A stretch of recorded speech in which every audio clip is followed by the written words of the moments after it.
Over the past few years, people who previously voted Republican or previously voted for Donald Trump have shared their stories about leaving the Republican Party and no longer voting for Donald Trump as the MAGA Republican Party has gotten too extreme and as the MAGAs have taken over the Republican Party.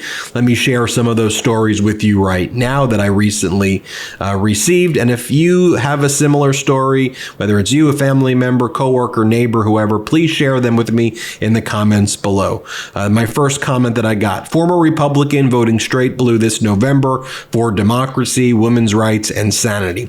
Tammy writes, this independent is voting for Biden, left the Republican Party after 30 years, save democracy and vote Biden 2024. Annette writes, I was a Republican all my life, was a member of the Teenage Republicans, Young Republicans, and worked on many fundraisers for our candidates. After 2016, I will never affiliate with the party again. It has become worse than a joke. It is a nightmare. Ruthie writes, Joe Biden's a fine, honorable man. He loves America. He respects our rule of law and our Constitution. He loves his wife and his family. He wants the best for our country. Joe supports all Americans. Because of these things, I will vote for him. Look, one of the things this election's about is about character, is about decency, is about normalcy. And I hear that comment over and over again at people who previously voted for Trump who no longer are going to. The next comment, I used to not be political and my family not much either. But after Trump's horrendous presidency and shameful January 6th insurrection, we all knew that this POS cannot be anywhere near the American people. This year, I am now a proud first-time voter, along with my mom and brother, who will all be voting for Joe Biden. And by the way, all of these comments I received were after the debate, in case you were wondering. These are recent comments I received. Rachel writes, I've met so many people that have changed parties and are disgusted with the Republican MAGA party. I met a 94-year-old lifetime Republican woman. She voted for Trump the first time, but said when she saw what a jerk he was, she would never vote Republican again. Ryan writes, I supported Trump in 2016, but did not vote for him then. But I did vote in 2020, holding my nose, and I now apologize. I even fell down the QAnon rabbit hole for a bit, but luckily I saw the profoundly idiotic things posted and being spread around and got away from it. Too bad my family didn't see the BS and still praise him to this day. It blows my mind. Trump's constant lies and displays of tyrannical leader is what lost my support. And then January 6th happened. I had to really step outside the box and reevaluate a lot of things. First, I had to re-educate myself on a lot of issues. Turns out I was wrong about a lot and very misinformed. I'm ashamed of all the hateful propaganda that I helped spread and misinformation. I hope my fellow Americans can forgive me. I'm voting for Biden this year. I'm not thrilled to have to vote for Biden for obvious reasons, but we absolutely cannot have another convict administration. Project 2025 must be stopped. Eileen writes, I unfortunately voted for Trump when he said he drained the swamp. He didn't drain it. He filled it with alligators and poisonous snakes. Asunder writes, my evangelical sister just realized due to the debate that Trump doesn't actually own any of her Christian values and said she won't vote for him ever again. Polar Bear writes, my mother-in-law was a lifelong Republican. She voted for Trump's first run. She cast her first vote for a Democratic president in 2020 and is reluctantly voting for Biden again this year. He is hemorrhaging Republicans from the party. Having never won the popular vote in the first place, all he is doing is destroying the party. Outrunning writes, I know a man who left his wife because of her QAnon Trump obsession. He has also left the party. As a former United States naval officer, this is what Alan writes, as a former United States naval officer, the mere fact that he can call out two of the generals during his tenure is appalling. These men served their country with honor and conviction to protect our country. If this alone doesn't tell you who he is, then you're just plain stupid. You can't fix stupid. Then he goes, Blue 2024. John writes, I was a registered Republican, but when it came to election day, I voted for myself, not any candidate. As I watched the events of January 6th unfold, I couldn't have any association with this cancerous party and took immediate action. I am now the proud owner of a voter registration card listing my affiliation as Democrat. The date on the card, January 6, 2021. And look, we're hearing this from American Americans across the country. We've received tens of thousands of responses like this, probably more than 100,000 responses. And yes, it's all anecdotal, but it's so overwhelming with this pattern repeating over and over again that it just seems that the American people get it. The punditry class want to talk about President Biden being old, and now they want to parse every word he says. And by the way, I thought he gave a great interview with George Stephanopoulos. But, the American people recognize President Biden's decency, normalcy, and care and compassion for people in our democracy, and comparing that to Donald Trump. Peter writes, I just turned 70 and it's a shame that I never registered to vote. There were a few presidential races I wish I had voted anyway. I'm registered now and I'm voting for Joe Biden. He's not maybe the best candidate, but he's miles above Trump. I hope my vote will count. Shelley writes, my husband and I voted for Dump in 2016. My son voted for him in 2016 and 2020. We all switched parties after a woman died in Oklahoma.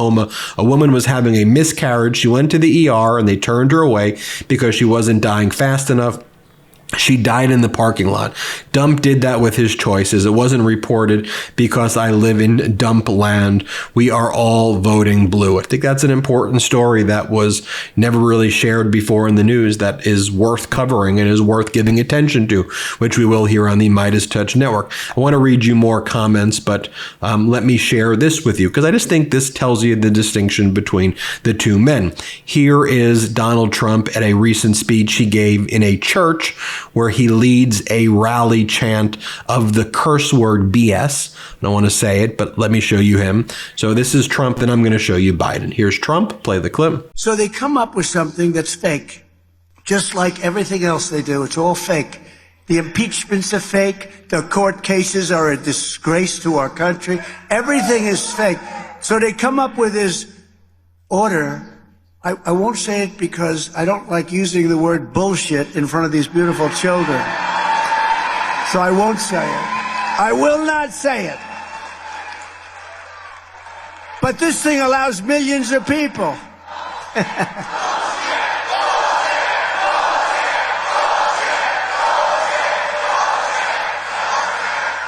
And here's President Biden from Wisconsin. Play the clip.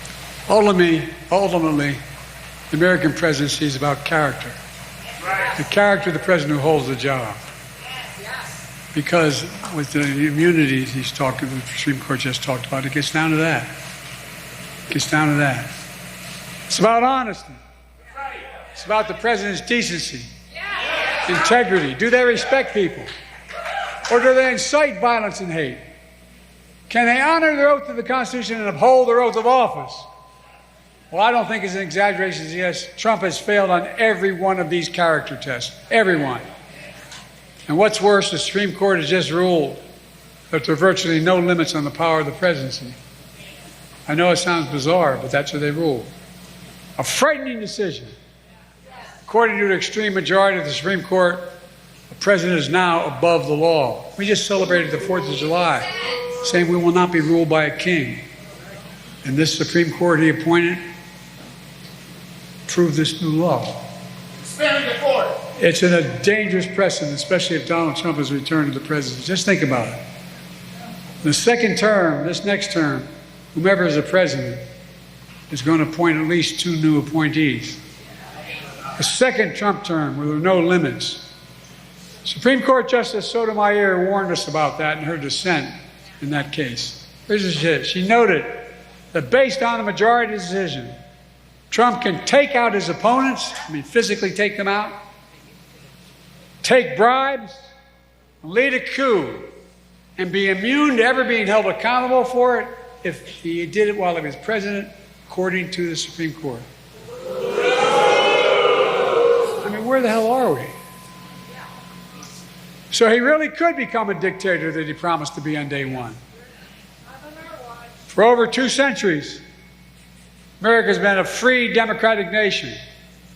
And I'll be damned if in the year 2024, just 2 years before our 250th anniversary of as a nation, I'll let Donald Trump take this away.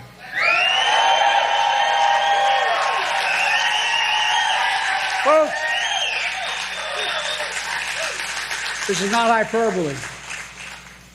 This race is about our freedom. It's about our democracy. It's about the very soul of America. Are we prepared to fight for that? I know I am, and I will. And folks, I have never been more optimistic about America's future, because the American people are decent, good, honorable. You just remember who in God's name we are. We're the United States of America. I mean, think about it. Think about it in literal terms. And there's nothing beyond our capacity when we stand together. So let's stand together, win this election, and exile Donald Trump politically. God bless you all. May God protect our troops. Thank you, thank you, thank you.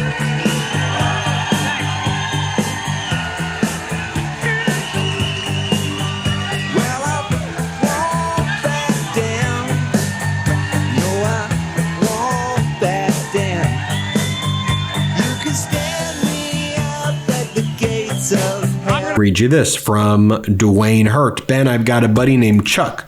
We've never talked politics ever, but we're sitting around the other day and he said, you're probably going to be mad at me. And then I said, what's up? He said, I'm a Republican, but I hate Trump.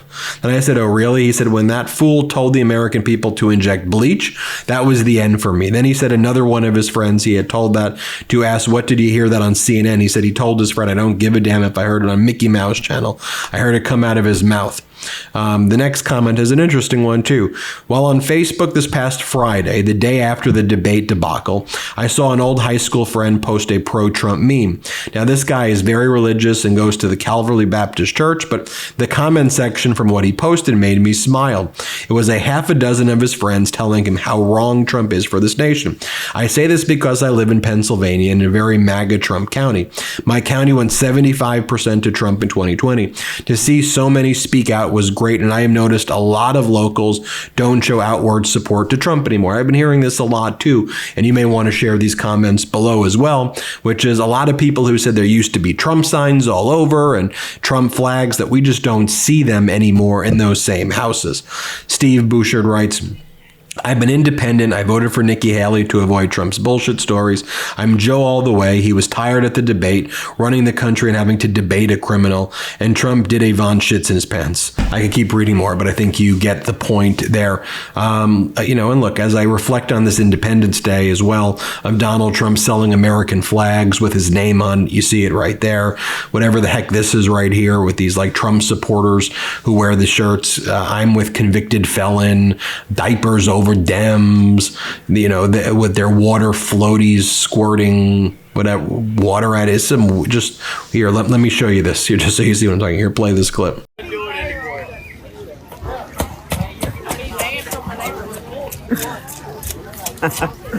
Come on, Trump's going to get better at that. That's more like Biden. All right, kids, where you at?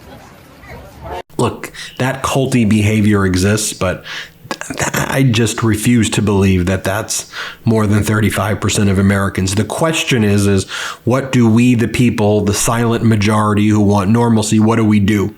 The media is trying to suppress our vote. The media wants us to feel down, and they're in it for ratings, not our lives.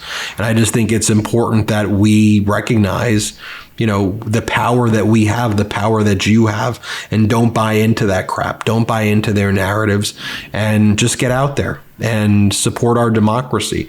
Not even any political party. Support our democracy. And you know what that means right now, what supporting our democracy means. So hit subscribe. Let's get to 3 million together. Thanks for watching. Love this video? Make sure you stay up to date on the latest breaking news and all things Midas by signing up to the MeidasTouch newsletter at MeidasTouch.com/newsletter.